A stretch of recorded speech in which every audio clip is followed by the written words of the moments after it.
Hello, all. Welcome back to What's On Tonight, a podcast with elaborate, quirky, and unpredictable conversations about TV, movies, and more. I'm Becky. And I'm Andy. We have another special treat tonight. We have with us the amazing Gavin Brivik, who is the composer for The Pitt. We are so excited to have you on, Gavin. Thank you so much for taking time to join us today. Yeah. Thank you both for having me, and Mandy, Becky. It's great to meet you both, and I feel honored. This is awesome. Yeah, so we had to tell Brian when we had him on that we have very little understanding of what it is you guys do. So getting a chance to talk with y'all and learn this side of the show is just so amazing. So we are very excited to talk with you, learn your process and all the work that you do to make this show as amazing as it is. So Absolutely, yeah. I mean, it's a pretty extensive group of people doing post-production, and it's always interesting. It feels like two separate worlds. There's like the world of people making it on set, filming it, and then there's like this entire group of people who are the post-production people who, and sometimes the sad part is we never get to meet each other, you know? It's like, yeah, but it feels like we're all a part of like one little community, you know? that's cool. That's very cool. That's actually one of the most fascinating things we learned when we were talking to Brian was how extensive the crew is for just the sound. And we delved a little bit into the difference between the composing. We were really shocked at how little your two roles seem to overlap, but it's also really, really interesting how many cooks it takes to make the broth. Absolutely. One of the first questions that we always have is, how did you decide to get into the industry that you're in? And then as a follow-up to that, how specifically did you get your role on The Pitt? Like Becky said, we know so little about sound and music. Neither one of us have any kind of a background in that. So I'm always really I used fascinated. to play the piano. Oh, there is that. Yeah. That will come in the handy, Becky. I'm gonna start quizzing you over the keys. Oh God, it's been a long time. I was in East Tennessee and I had lunch with my dad and I was talking about how much I miss playing the piano. It was like I didn't like to play in front of people, but I liked just getting home before everybody, before school, after school, and just playing. It was just good therapy for me, and I was talking about how much I miss it. So I may fail this test miserably, but we can try. Maybe after this conversation, you'll be inspired to pick it up again. You know, yeah, it's never I would too love late. to. It is good. Music therapy is real. I took classes on music therapy. It's awesome, and I know music cool. therapists. But yeah, your question's a big one. Like, I mean, my path's slightly unconventional in the sense of I started my musical journey as like a guitarist playing in various types of indie rock groups. I was very into like metal screamo stuff, and I played in hardcore bands. And then when I was in high school, the jazz band teacher was looking for a guitarist for the jazz band. And so he started asking the school, like, who's the best guitarist in school? Like, who could play, guitar solos? And a lot of people kept giving my name. And, like, ignorantly, I just was like, I'm a rocker. I don't like jazz. Like, I don't want to play jazz. But I loved blues. That was the funniest thing is, like, I would, like, my parents would take me to see B.B. King and, like, go see all these, like, legends of blues that would pass through my hometown of Kansas City, which had, like, a long history of blues and jazz. So the teacher like emailed my mom and like begged her to convince me to join the jazz band. And I realized like, oh yeah, I get to play guitar at school, and like, of course. So I joined the jazz band and then became obsessed with jazz. And like, it was like all I thought about. So I went to school to study jazz. And unfortunately, like while I was there, I injured my wrist very severely. I got like carpal tunnel and tendonitis, so I was unable to play guitar anymore. So it was like a massively depressing part of my life where I kind of lost my identity and what I thought was my thing. But while I was in music school, to like maintain my scholarship and my my role in the conservatory I was in, my roommate was like composer. So he's like, you should just take a composition class and you can stay in the music school. Because I was already composing stuff on the guitar, and like I used I love synthesizers, and I loved I always wrote the music from the bands I was in. I just never thought about like what is a composer like in a academic sense. Like so I took the composition classes and ended up like falling in love with it, and it's a very obviously like a mental craft. It's like what you can imagine you can make real. So I didn't need to be like a virtuoso of guitar or piano. It's really a digital art form, so it really became like my thing. And then obviously my wrists slowly healed and then everything, but then I had like no more interest in really like pursuing a performance career or studying jazz anymore. Like I just wanted to compose, and I was obsessed with the composing world. And I had always been into film scores and film music, and I was a big cinephile. Like my parents raised me on so many classic movies and everything from like super old like Hitchcock stuff and to like tons of 80s, 70s movies and everything modern. And I always noticed scores, and I bought soundtrack CDs in high school. I'd like buy Jurassic Park and all that stuff. So I always thought about it. I just didn't think it was something I could do. And then after a few years of taking composition classes, I started thinking like, what are the realistic jobs for a composer? It's pretty much just teaching, or you pivot into some sort of multimedia thing, like whether that be video games or doing music for commercials or movies. So I started looking a lot more into that since I had a dual, interest and hobby in film and TV. And then I applied for a summer workshop at NYU, which allowed like students to, learn how to film score, because I really didn't know, and there was no entertainment industry in Kansas City like that. So it was either New York or LA, and NYU kind of had a connection with some of the professors at my undergrad. So I went to this NYU program and ended up like getting a few awards for my compositions at the film scoring thing. And a lot of the teachers and composers kind of came up to me and they're like, this is like your thing, like you need to do this. And it was the first time I really felt like really incentivized to compose. And then I ended up applying to NYU for graduate school, went there, and that's kind of like where I met all my closest collaborators who were fellow students. I spent a lot of time in New York City going to film festivals and connecting with filmmakers, and honestly like that's kind of where I got a lot of my beginning work. And I met this director named Daniel Goldhaber, who I did the movie Cam with. And then when our second movie, How to Blow Up a Pipeline, kind of took off a little bit and was acquired by Neon. And so that movie kind of gave me a little bit of like a known credit, and people were actually like listening to that score. And then my agents weirdly just pitched me for The Pitt. Like The Pitt was like something that where they started doing like a call for composers. And thankfully, Terry Murphy, who at the time was like the production supervisor and executive producer, she had seen How to Blow Up a Pipeline and really liked the score. And I think when I pitched my reel to the people of The Pitt, it was just very unconventional. Like my music isn't like fairy tale Pixar stuff. Like I like to write with found sounds. Like I studied very experimental music in my undergrad. Like one of my professors, our textbook was a field recorder. And our assignments were to just go record sounds in the world and make music out of it. Like not using any conventional instruments. Like just make sounds with doors opening and weird sounds like breathing and all that stuff. So that's really where the sound design and music kind of get blurred there. And so I have a lot of that music I had sent to The Pitt.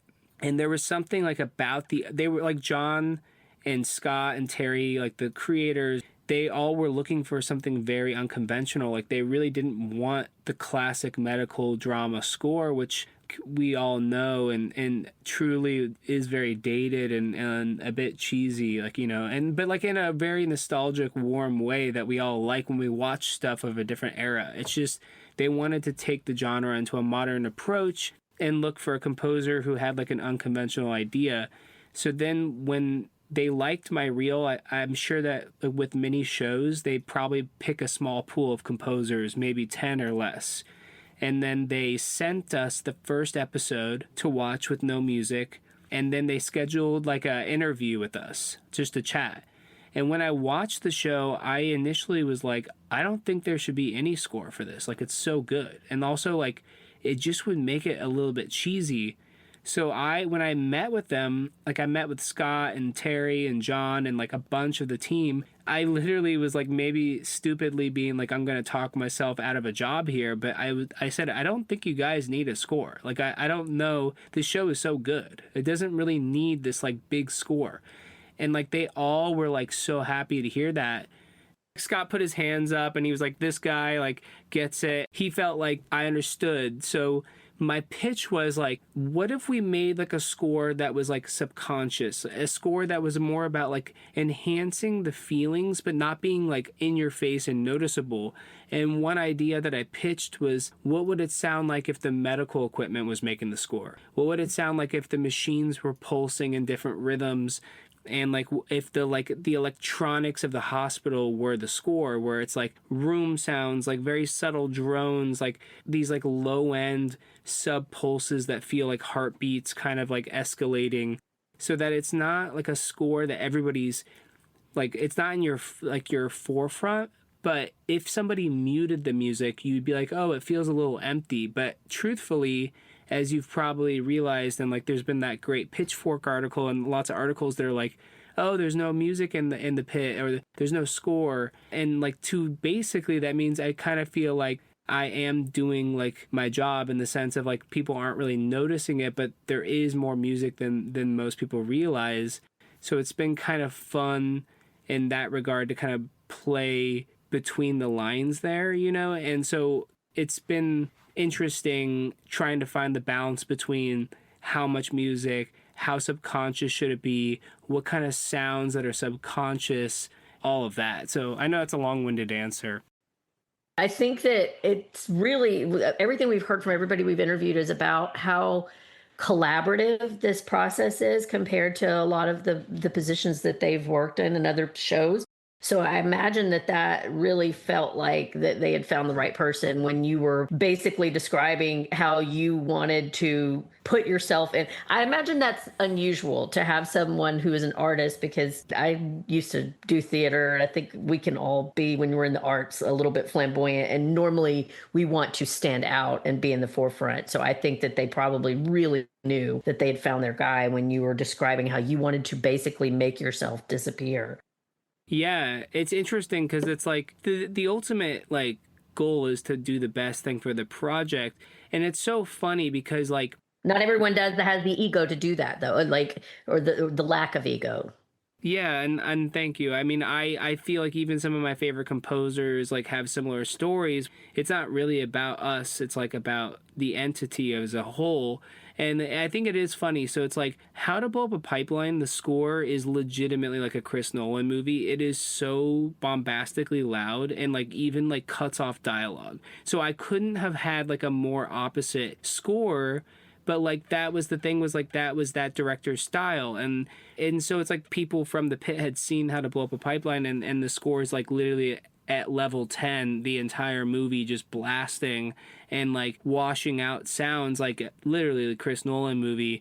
And then like the pit's the complete opposite. And like the funny thing is, like this year I have 2 new movies coming out which both have a similar How to Blow Up a Pipeline vibe. Like this movie I'm working on called Faces of Death is going to come out April 10th, and that score is legitimately like at a 10 the entire time. So bombastic, so high energy, literally the opposite. And then another movie I have playing at South by, literally the exact same thing, like free jazz, like crazy experimental. So to your point, I think it helps that I get to work on such a vast styles. Like I'm working on stuff that's synthy and electronic and 80s, and then I have a score that's free jazz with weird drums, and then the pit is more about subtle machine sounds that are pulsing and electronic drones. So I feel like it's just about, like, I feel fortunate for different levels of things, but again, like it is always like, what's the best thing for this project? This isn't like a big feature. This isn't like about like, oh, how can I get my music heard, in a sense. Like, I've been lucky that I have projects like that, but ultimately it's like, if you do approach anything with that mentality, I think you're ultimately hurting the quality of your music, and you're hurting the film. And so for the pit, once they had like decided on a few of us composers and had an interview with us, right? Then they sent us a few scenes to score.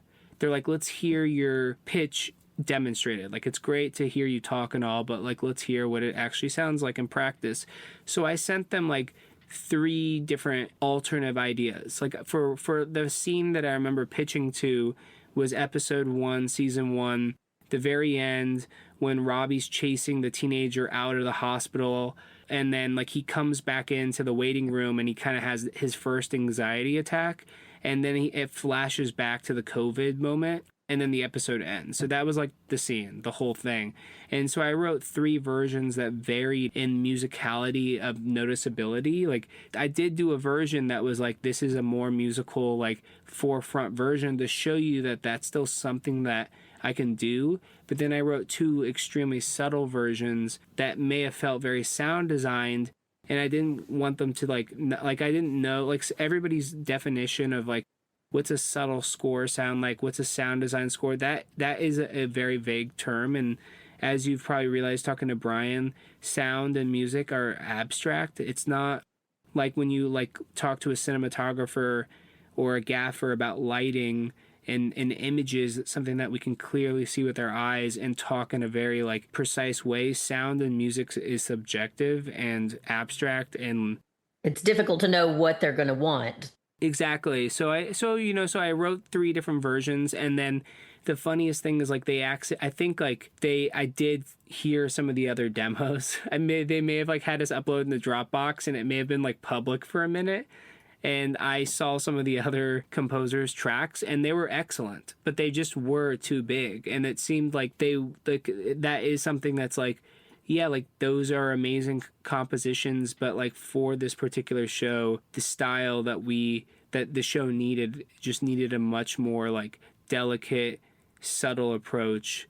And so I think it is a lot to do with removing yourself and like not thinking about like what this will do for me or how people will think about me when you're not trying to create a Gavin Brivik sound. You're trying to just be the Pitt.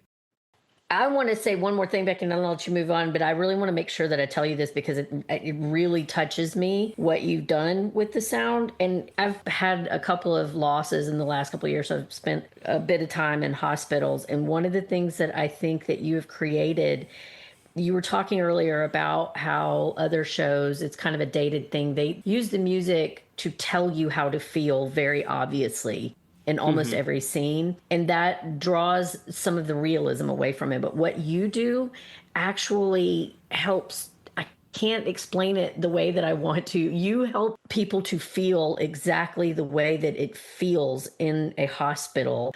The feeling isn't this overwhelming. It's not always this big Sturm and Drang. Some it's this drag, and then it's this anxiety, and then it's this numbness. And your score encapsulates all of that. It genuinely makes you feel the way that you do when you are in these situations in a real hospital. Yep, I agree. That's very kind of you to say, Mandy, but I really don't feel like I could take any credit for that in the sense of like that truly is like the vision of Scott and Noah and John and Terry. I think the sound really helps with though. The sound does, but I'm not actually even scoring those moments. Like that's something maybe Brian is really? Like truly credited. Like this is the main thing I actually credit them for is they were like, let's not ever put music for a sad moment. Like anytime a doctor consoles a patient, anytime like somebody loses somebody, we never use music. And like all you're hearing is that like deathly silence or the ambience of a hospital, which I really think that's like Brian right there. And also just the creative direction of Scott and them, because the HBO and Warner Brothers and like many other people I think did, like want to experiment with that. But I think that it was their bravery and creative direction that was like, let's not do that, because that is the cliched thing to do with. So I like I'm really just like not doing anything there, but I agreed with them, and I never wanted to do anything because like and like I've also been in the same experience in those horrible like hospital experiences when I've also lost people, and when a doctor is talking to you, it's just silent. Like it's uncomfortable. It's like not there's nobody like having that's a part of the piano real pathos of it is that it's not this big cinematic thing.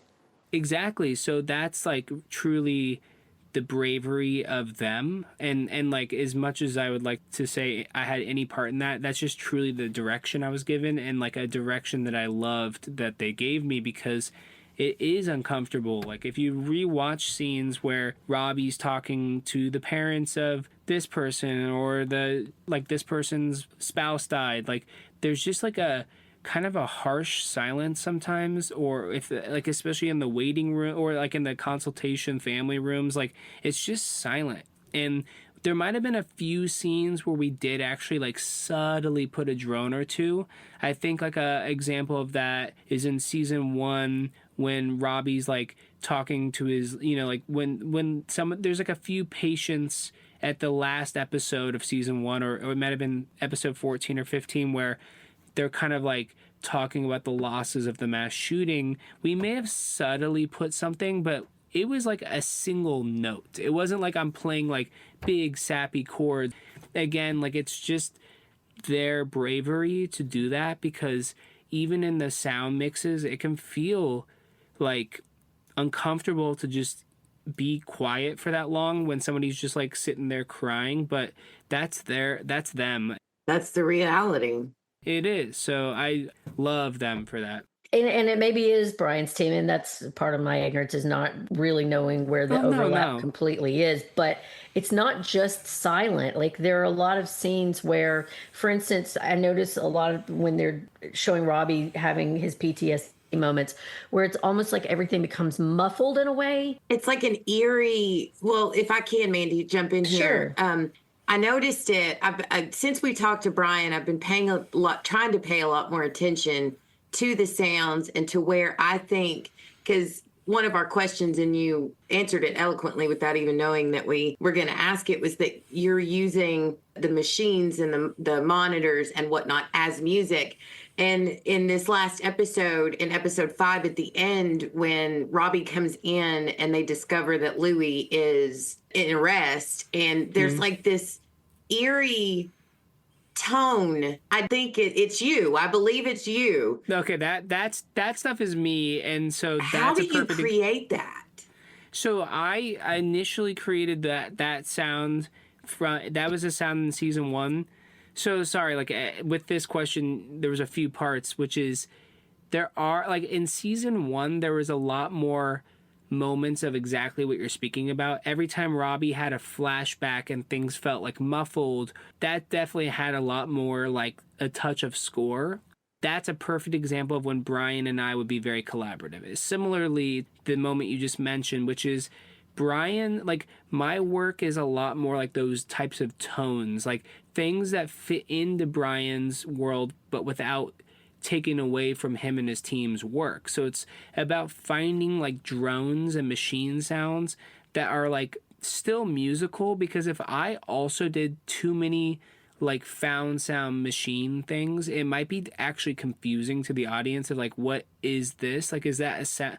So like, a lot of my stuff was originally sourced from hospital sounds, but I processed them with musical equipment to make them like musical. So it's kind of like hard to explain, but imagine if I like recorded the pulse ox machine, or if I recorded like an MRI scan, or I got like a source of a sound like that.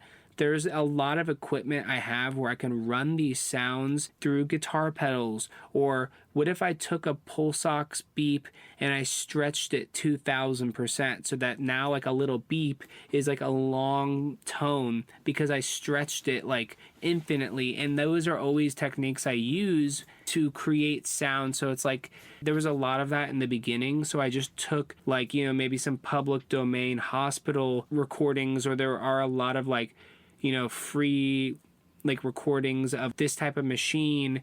And so then I would like stretch it infinitely or pitch it really down. So it's like that high pitch beep. What does that sound like? Super low. And then you're like now hearing things that you wouldn't even know what the original source was. It might just start sounding, like you said, like a synth. And so that type of thing was pretty common. So it's funny, like some of the stuff I can't remember the original sources for, but there were a lot of the original material came from things like that, where it's like, oh, what does it sound like if I put this weird machine down like sound and I stretch it 2000%, put it really low, and then maybe run it through a synthesizer or something, and then it becomes like a kind of musical sound. And that's like a common way that I generate material. That's so cool. It's very effective. It is. Thank you. I know it's very subtle, but it definitely helps to create the mood of a real hospital in a way that no other medical drama has ever done. And I loved ER back in the day. I am real big into medical dramas. And when we were watching season 1 and we started the podcast, we were a couple episodes in when we realized that big aha moment that this isn't filled with that emotional music that is telling you, okay, you need to feel this way. And I think that was a brave, bold, and absolutely brilliant choice, because the show itself, the writing, the directing sets it apart. But those nuances to me bring it from middle level or top level to over the top level. It's so impressive. Oh, well, thank you. I mean, I again, like, I really admire like Scott and Terry and John and Noah. Like, people did kind of fight against that initial direction. Like, it is, again, like such a bold idea that it's not something that it was like easy before people saw it to be unsure of this direction. Like, is this going to be hard for people to watch, or like, is this too stark? But I mean, like, obviously now nobody's thinking that, and it's such a brilliant choice. But I do feel like initially, like, there was a little bit of a concern about it.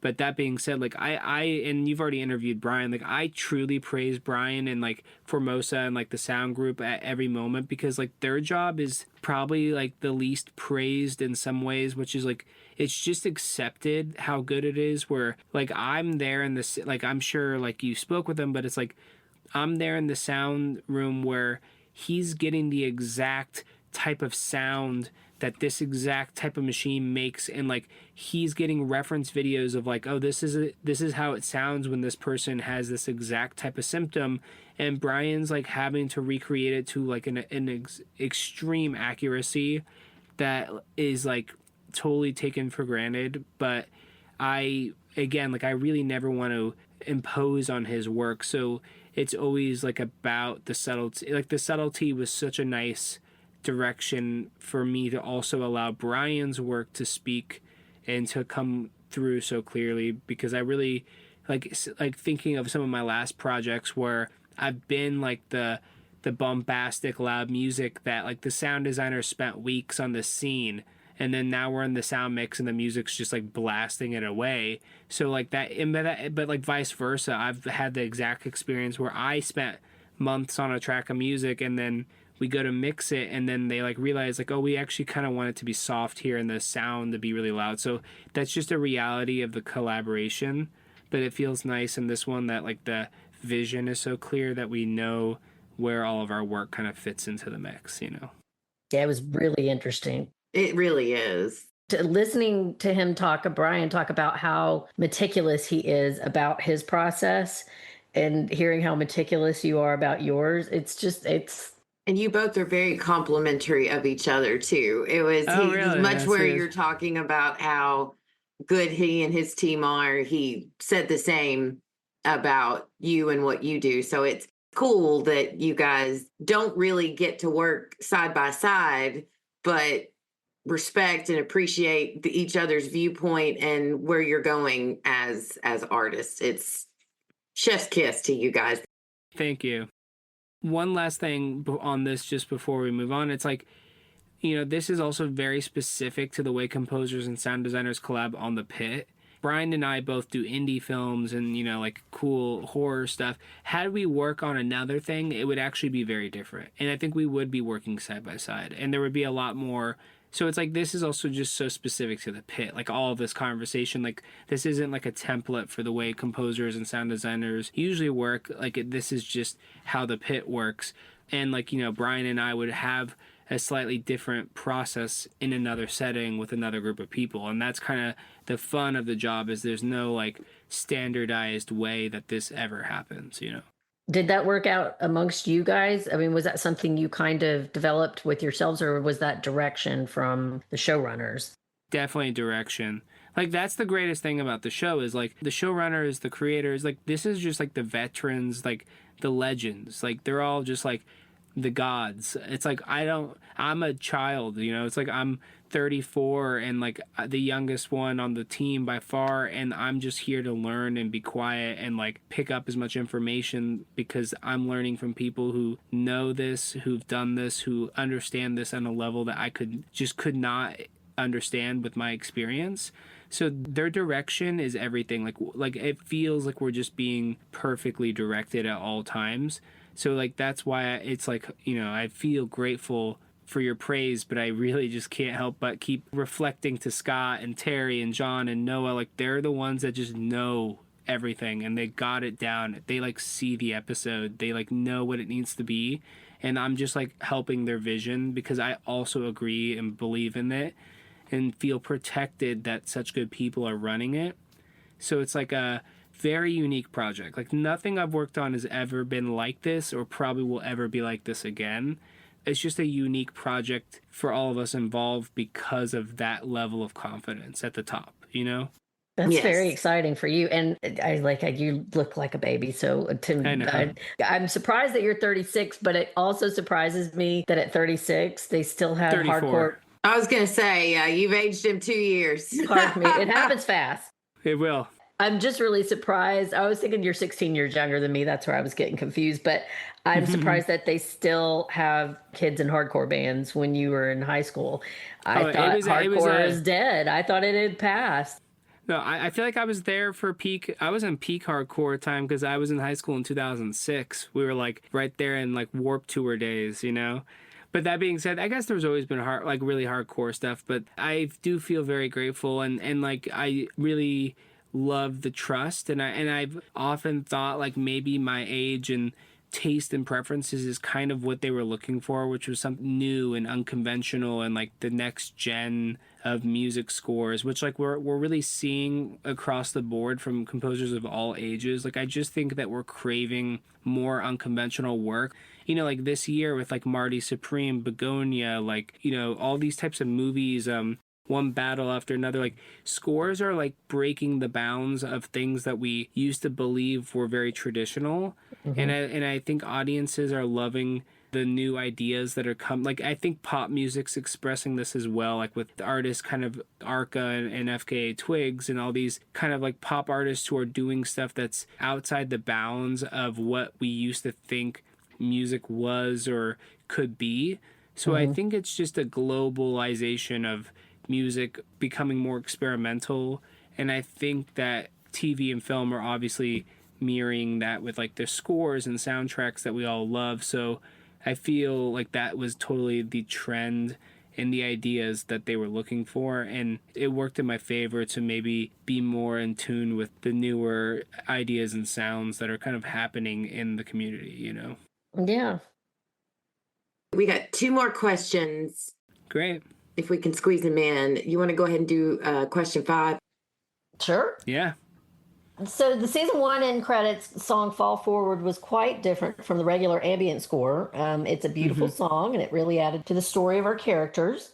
Can you tell us about how that song came to be, and did you expect it to speak to the audience as much as it has?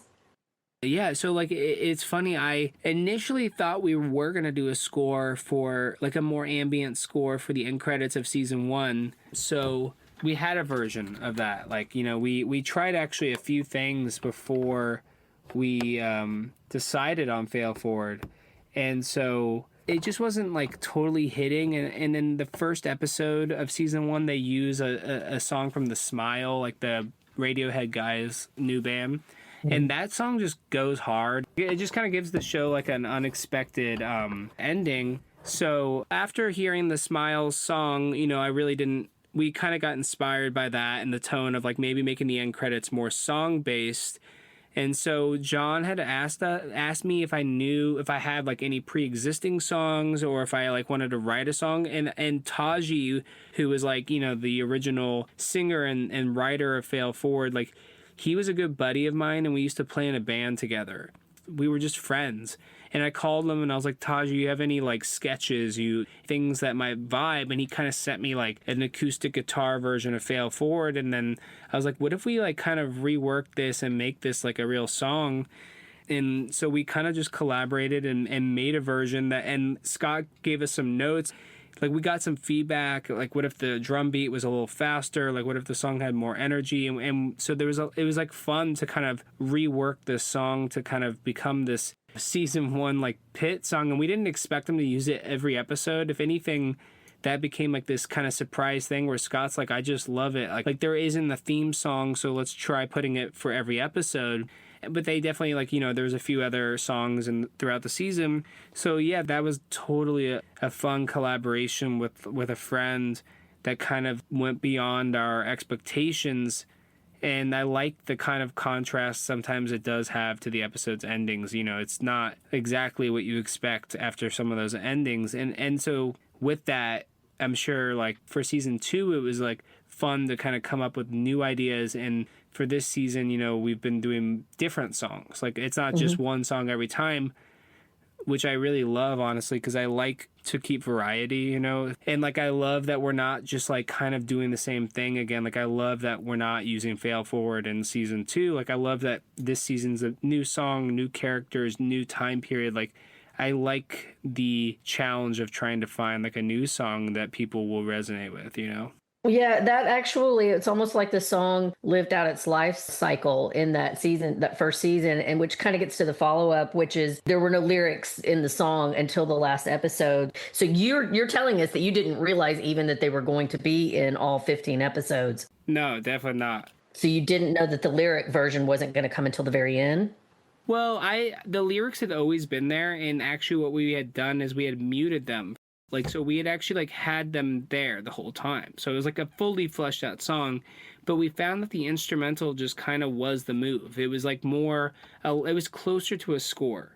It was a song, but I mean, it was more instrumental. So it felt more aligned with like allowing the audience to not like, again, like not be told what to think, which lyrics have that vibe. I think like I had always wanted the lyrics to be used at least once. So Scott just kind of saved the moment. He was like, let's wait for a very impactful episode and then we'll use it for that.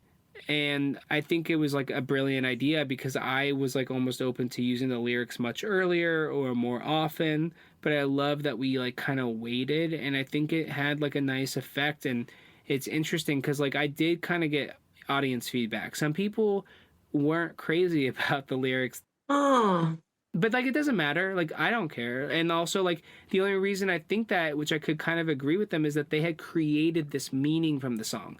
They had been they watched 14 episodes with no lyrics, or 13 or whatever, and they had like imagined the episode, and then like all of a sudden the lyrics come in, and like with anything music, lyrics and vocal types, they're all subjective, and that's I can equally say more people. But that's why I liked it. No, exactly. Like a lot of people. It was Robbie when the lyrics came, and it was a big deal all over the internet. And it's like, of course. You listen to the song and you're like, good God, that was Robbie's journey this entire season.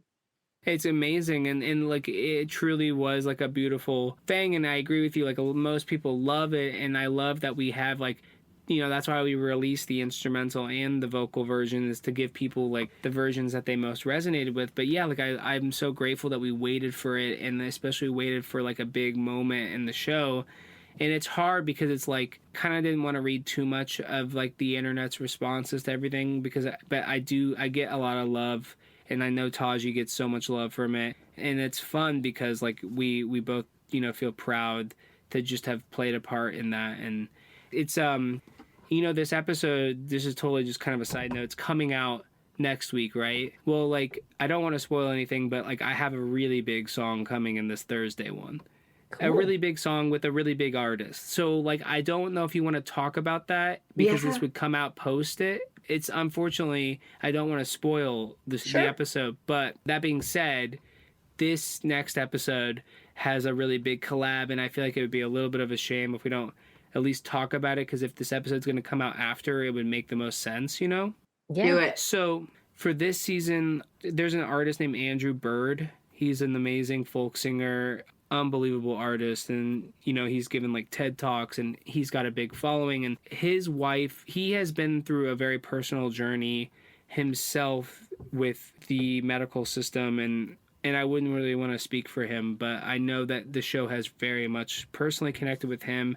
And honestly, I've been a fan of his music for like over 10 years. Like, he is truly a remarkable person. So like, we got to collaborate on a song this season, and it uses like, it's kind of its own standalone song.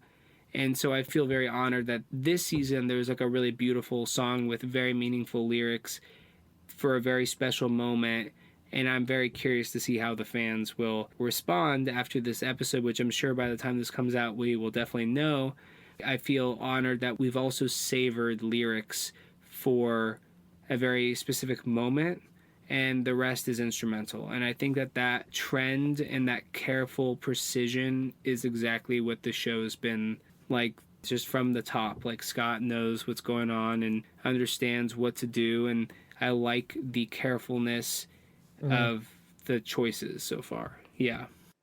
So I'm really excited about that, but I also love that you're not precious about the fact that some people were not happy once they got the lyrics, because I think it's kind of like when somebody does like an interpretation of your favorite novel and you see who they cast, or like they're doing Wuthering Heights now, and I know. it's my favorite novel, and I can't go see it because I've seen the cellophane dress that they've chosen, and it's for someone, but it's probably not for me. So I love that you've got that attitude about it, that like you put it out there, and the way that people interpret it is their own thing. It's out of your control, and it's not personal. Like, I literally could talk to somebody and be like, my favorite artist who I think is the best musician ever, and then they could be like, I think that person sucks. Like, I hate that. Yeah. And nobody's really wrong. Like, it's just it's just art subjective. and like, literally, like, that's why you just can't really care that much about stuff like that. If you are affected from that stuff, I just don't think film and TV is like the right industry for you, because it's like, so many famous artists have tried film scoring and then get like notes, and they're like, well, what the fuck?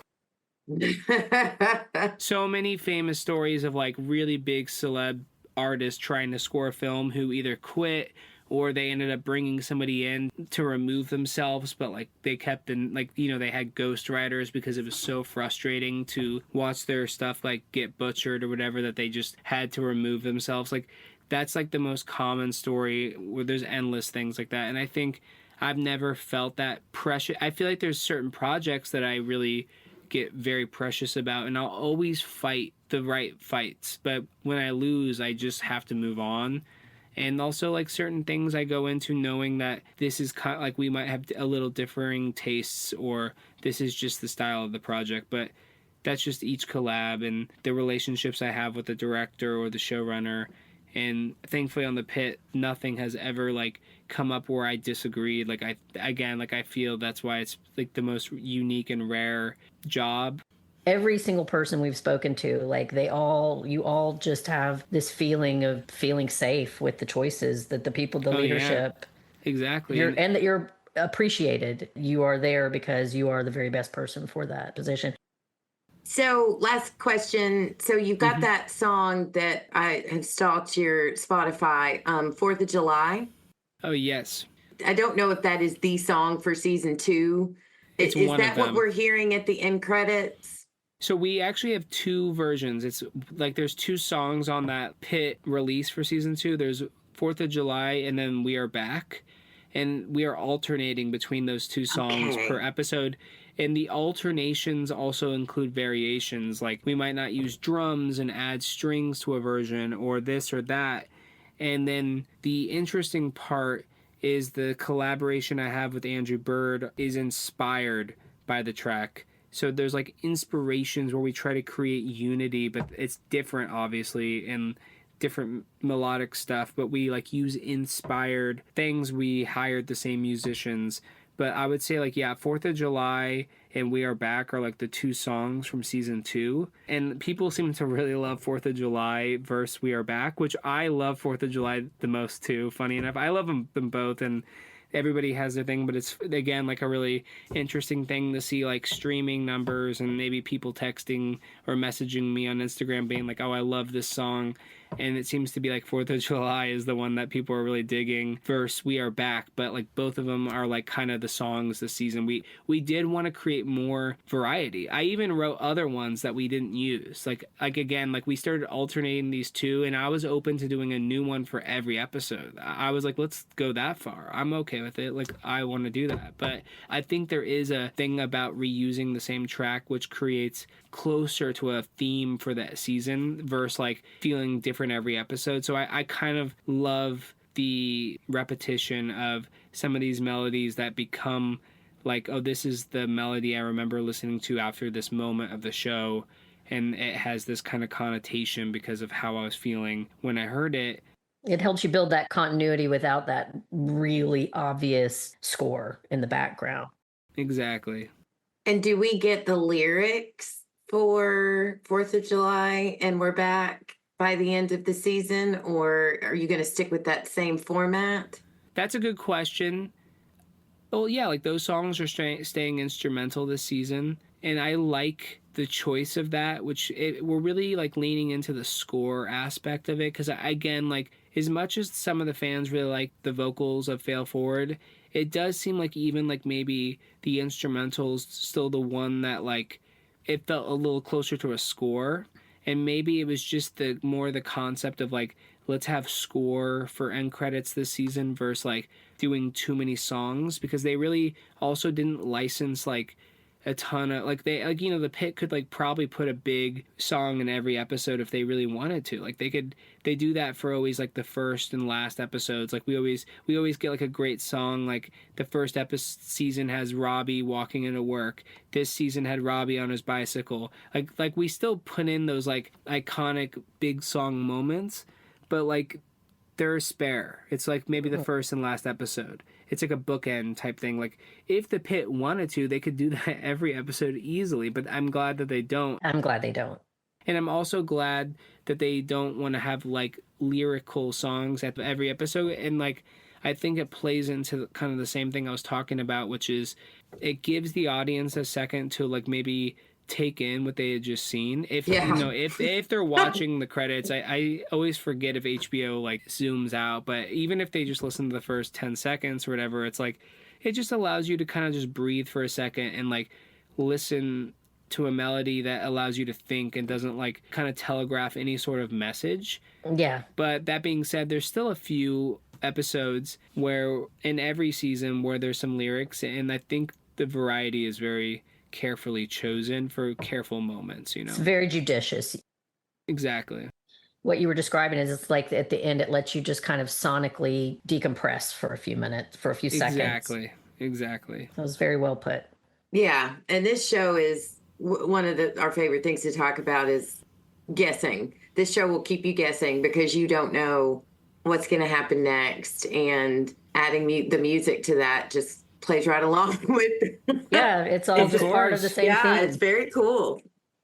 Well, yeah, and I'm excited for you all to hear like the other variations and surprises that come along the way throughout the season. And I just feel very, again, like having seen most of the season, I just couldn't be like in better hands, and so is the audience. And like I also like just love the new characters and love the character arcs, and the writing staff is so thoughtful and empathetic and smart, and they also do unexpected things, like as you know from season 1. It's like you're like, oh, like they'll save this person, that's like the Hollywood thing to do, and then like unfortunately like they don't, and we all know like that's the harshest reality of the world, but an important reality to express, to give the hospital care workers and staff the most authentic character arcs themselves, because this is their reality. If they were like saving every kid and every good person that you love that came through there, it would be a much different kind of show that would feel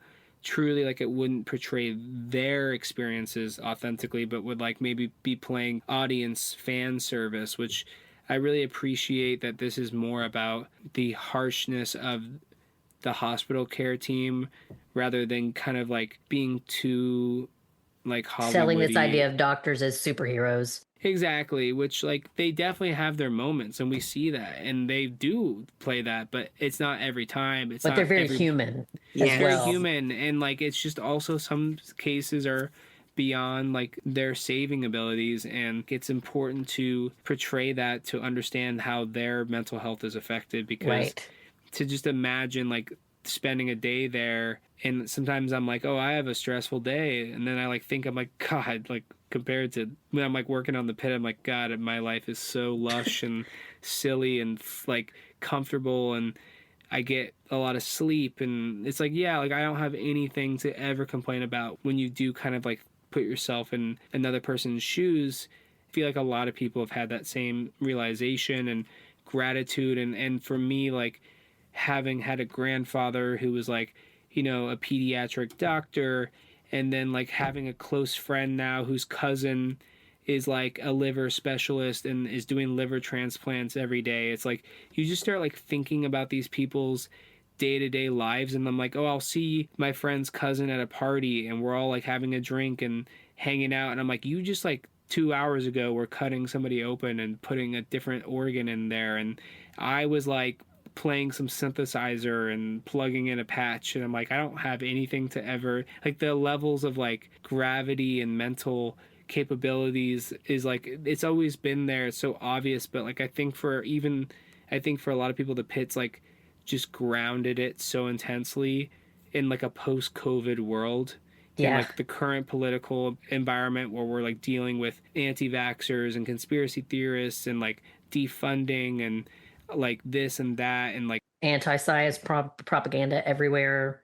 yeah, so it's like it couldn't just be a more like important time to for the show. So it feels like especially poignant to be grounded, and that's all to come back to say like the music is allowing us to just be in the moment and be present rather than being like this is a fairy tale or this is some sort of version of this that we wish that is easier to digest, you know? Yeah, I have a good friend who's a psychiatric nurse practitioner, and she won't watch the show because, like most Yes, really, I really know. smart people, she's a little bit on the spectrum, and I think it messes with her to see all the Trust things me. that are too dramatic. But I keep trying to explain to her that it's a television show. They have to sell the television show to people Of to get on the course, air. of course. But they're doing the Lord's work, getting out the message of how, because we had the same experience you did, really understanding, my God, these people have PTSD constantly all day long. You're losing people all of the time. You are dealing with just unimagiable pressures. You're literally putting your life in danger. No, Like I last mean, season when seriously. Dana got punched in the face. That is Exactly. so real. And living in the South, trust me, oh man, it's a million times worse here I with can't even the imagine. science denial. And yeah, and so they are really truly doing, in addition to making great television, they're doing really important work right now. Yep. Oh, I couldn't agree. I think the biggest Hollywood part of the pit is just that everybody's hot. Like that is the most good. Like everybody in that staff is just hot. And when I went to the premiere, I was like floored by seeing them not in their scrubs. I was like, these are the most attractive people. That being said, I have a friend in Kansas City, and this was not in LA. So that's an important distinction, is like they were in like a Midwest hospital, and they took like a little video being like, this is the hottest hospital I've ever seen, with like every nurse and doctor was super hot. So I'm like, maybe there is some truth that maybe attractive people get. But that being said, that's my only thing when I talk to people. I'm like, you're right. There's a little bit of dramatization. I've watched TikToks with nurses, and I see the very like hyper fixated critiques of things that I totally agree with. And yeah, of course there's those, but then like of course that's just also like a casting thing of like that's maybe the most Hollywood moment, but I love like that those are all like small things that's like, yeah, there's always going to be a little bit of a TV show flair, like this is a TV show, but relatively speaking it is like beyond grounded and beyond accurate. And have you all spoken to Joe Sachs yet, or any of the doctors? No, I've been reaching out. I'll speak to him on Thursday. I'll see him and I'll That would ask be great. if he.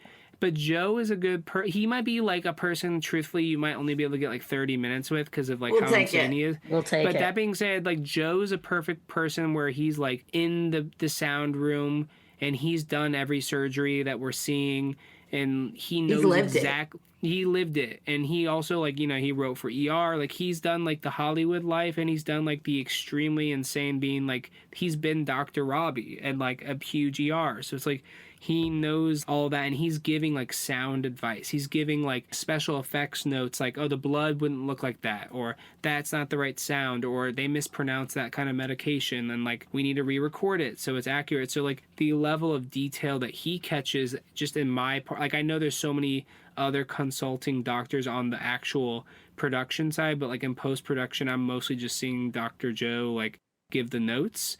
So it's like really cool to see the detail and the care and like the accuracy and the willingness to like redo something. Like, it's obviously like easy, like nobody's gonna notice that blood boiled in a little bit of a wrong way when they pulled out this tube, but like Joe does. It matters. Yeah, like, I mean, no other show has gone that far, so it's like we can excuse that everybody there is gorgeous. Let's just like we can. There's some like suspension of disbelief in anything that's on TV, but Exactly. like relatively speaking, like it is unbelievable to see their work and to see how much everybody cares. And like you've seen from the people you've interviewed, like we all just feel eternally grateful, and we love the fans and people that like we love, like you all, and everybody who cares about the show and everybody who's trying to bring awareness to like that community, you know? Yeah. Oh, thank you. Is it okay to put your Instagram page and stuff like that in show notes? Of course. And seriously, if you want to send us anything to use for the start of our podcast, Really? I would love to. to say we have Gavin Brivik original audio would rock everybody's world.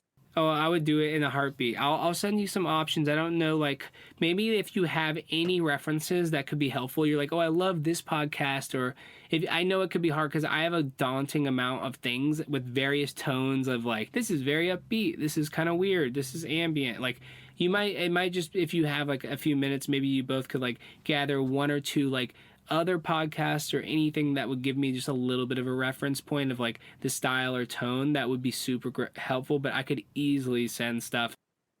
Send you what we're currently using, because I tend to switch it up for each show we're covering. If it's something creepy, cool. I go creepy. If it's the pit, it's kind of like, I'll send you what I've got.